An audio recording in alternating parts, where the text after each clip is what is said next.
म्हणून एक गाव आहे, तिथे टर्निंग आहे. त्या ठिकाणी ही गाडी आल्यानंतर अशी काही अफवा फैलली की गाडीमध्ये आग लागली आहे. त्यामुळे त्याच्या चेन पुलिंग झाल्यामुळे गाडी फास्ट थांबली आणि पुन्हा त्याच्या चिंग्या उडाल्यामुळे कन्फर्म झालं की आग लागली आहे. त्या ठिकाणी जनरल डब्यातले जे लोक होते, काही ह्या साईडला त्यांनी जम घेतली, काहींनी दुसऱ्या साईडला जम घेतली आणि ते जे या साईडला उतरले तर तिकडनं कर्नाटक एक्सप्रेस येत होती.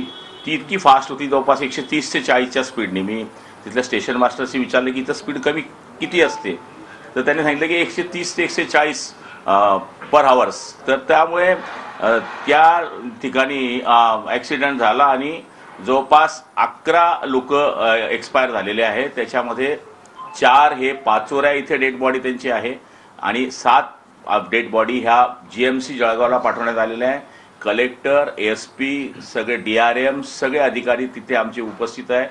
मेडिकलचे सगळे लोक तिकडे उपस्थित आहे आणि त्या 4 डेड बॉडी आहे, त्या 4 डेड बॉडीसुद्धा आता आम्ही काही वेळामध्ये GMC मध्ये हलवतो आहे. त्याचबरोबर त्या ठिकाणी 4 लोक गंभीर जखमी अजून आहे. म्हणजे म्हणजे काय होईल त्यांचंही सांगता येत नाही.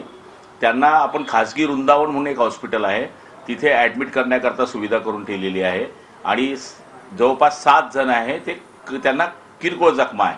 त्यामुळे मला तरी असं वाटतं की गैरसमजूतून म्हणा किंवा याच्यातून म्हणा ही दुर्घटना झालेली आहे. पण ही दुर्घटना इतकी भयानक आहे की त्याचं वर्णन आपल्याला करता येत नाही. आता झालेली घटनेला आता पुढची चौकशी होईल, हा विषय वेगळा आहे. पण केंद्र सरकारने याच्याकरता मदत करावी अशी विनंती केंद्र सरकारला आपण करणार आहोत. राज्याच्या या ठिकाणी योगायोगाने जळगाव जिल्ह्याच्या मंत्री रक्षा खडसे ह्या कॅबिनेट राज्यमंत्री आहेत, त्यांनाही मी कळवलेलं आहे की केंद्र सरकारकडनं या कुटुंबियांना मदत मिळावी.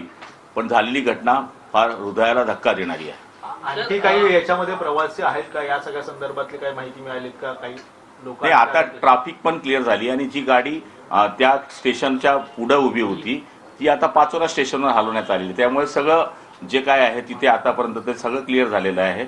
डेड बॉड्या ज्या आहेत त्या जळगावकडेही पोहोचवण्यात आल्या आहे, कारण की तिथून अंतर जळगावचं 40 किलोमीटर आहे आणि पाचोऱ्याचं अंतर 10 किलोमीटर आहे. पाचोऱ्यामधल्या ज्या 4 डेड बॉड्या आहेत त्या पण थोड्या वेळामध्ये तिकडे पोहोचणार आहे. म्हणजे 11 डेड बॉड्या ह्या GMC जळगावमध्ये जाणार आहेत. अंधार झाल्यामुळे कुठेतरी हे झालं वाटतंय, अंधार झाल्यामुळे रेस्क्यू ऑपरेशन करण्यासाठी त्रास होतोय असं देखील समोर येतंय. काय असं काही नाही. आता जस्ट 2 मिनिटापूर्वी मी कलेक्टरशी बोललोय. कलेक्टरचं म्हणणं आहे की सगळं क्लिअर झालेलं आहे. आता इथे आता काहीच नाही आहे. जे आता रुग्ण होते ते रुग्णांना मी त्यांना विचारलं असता ते म्हणले की सिव्हिलमध्ये आहे, पण तिथे जास्त अत्यंत तातडीचं असल्यामुळे त्यांना मी आदेश केले की आपण त्यांना खाजगीमध्ये लगेच त्वरित पाठवा. तर वृंदावन हॉस्पिटल एक चांगलं हॉस्पिटल आहे, तिथे आम्ही त्यांना वर्ग केलेला आहे. आग लागल्याची सुरुवातीला अफवा म्हणून बोललं जात होतं, पण नेमकं काय घडलं? अफवा होती की खरोखर आग लागली होती? आता ते स्टेशन मास्टरचं असं म्हणणं आहे की त्या ठिकाणी अफवा आहे असं त्यांचे प्रथम दर्शनी आलेलं आहे. त्यामुळे चेन पुलिंग झाली. चेन पुलिंग झाल्यामुळे ती गाडी एकदम चालण्या स्पीडमध्ये जर थांबली तर चिंग्या खाली उडतात, हे आपण सगळ्यांना माहिती आहे. त्यामुळे पुन्हा त्याच्यावर शिक्कामोर्तब झालं की खरंच आग लागली आहे. म्हणजे पण आग लागली होती का फक्त त्या चिंगाऱ्या होत्या? नेमकी काय? आग लागलेली नाही आहे. आग लागली नव्हती, म्हणजे अफवा होती आणि चैन पूल केली आणि त्याच्यानंतर ज्या चिंगाऱ्या उडाल्या त्यामुळे लोकांना वाटलं की खरोखरच आग लागली. जी, तसंच होतं. सर, आता हा मृतांचा आकडा आहे तो अधिक वाढण्याची शक्यता आहे, त्या संदर्भात काय अधिक माहिती आहे? हे बघा, आता 4 लोक तर अत्यंत गंभीर अवस्थेमध्ये आहे. त्यामुळे काय होईल काही सांगता येत नाही, कारण की हा आकडा 15 पर्यंत जाऊ शकतो. कारण की 4 एकदम सिरियस आहे असं कलेक्टरांचं म्हणणं आहे आणि 7 जे आहेत त्यांना कमी जखमा आहेत, ते सुरक्षित आहे. जे मृत्यू झालेले यांचा काही ओळख पटलेली आहे का? कुठले आहेत काय, त्या सगळ्या संदर्भातली काही माहिती समोर आली आहे का? तर प्राथमिकता अजून तशी काही माहिती नाही आलेली. पण त्यात पहिली गोष्ट होती की त्यांना तिथून उचलणे, त्यांना हॉस्पिटलमध्ये नेणे, जे जखमी आहे त्यांना पोचवणे. म्हणजे काही वेळ तर कलेक्टरने आमचं सुद्धा बोलणं कमी होत होतं कायचं, कारण त्यांना मी पहिले सांगितलं की माझ्याशी बोलण्याच्या ऐवजी पहिले तुम्ही तिथं करा, नंतर माहिती येत असेल ती येईल. पण कोणी जर आपल्या लवकर पोचल्याने लवकर मदत केल्याने वाचत असेल तर ते सगळ्यात महत्त्वाचं आहे, ते मस्ट आहे. तर त्या पद्धतीने आपण आपल्यापर्यंत जे करता येईल ते केलेलं आहे. नाना पटोले यांनी यावरूनच टीका केलेली आहे. त्यांचं म्हणणं आहे की रेल्वेच्या कवच योजनेचं काय झालं? हे बघा, आता ही घटना किंवा स्टेशनच्या चुकीने झाली किंवा याच्या चुकीने झाली असं नाही आहे. याच्यामध्ये तरी कोणी कृपया राजकारण करू नये. याचं कवचचं काय झालं आणि ते कवचचं काय झालं, आणि जे लोक मेले आहेत त्यांच्या बाबतीमध्ये विचार करावा, जे जखमी आहे ते कसे वाचतील त्याच्याकरता परमेश्वरकडे प्रार्थना केली पाहिजे.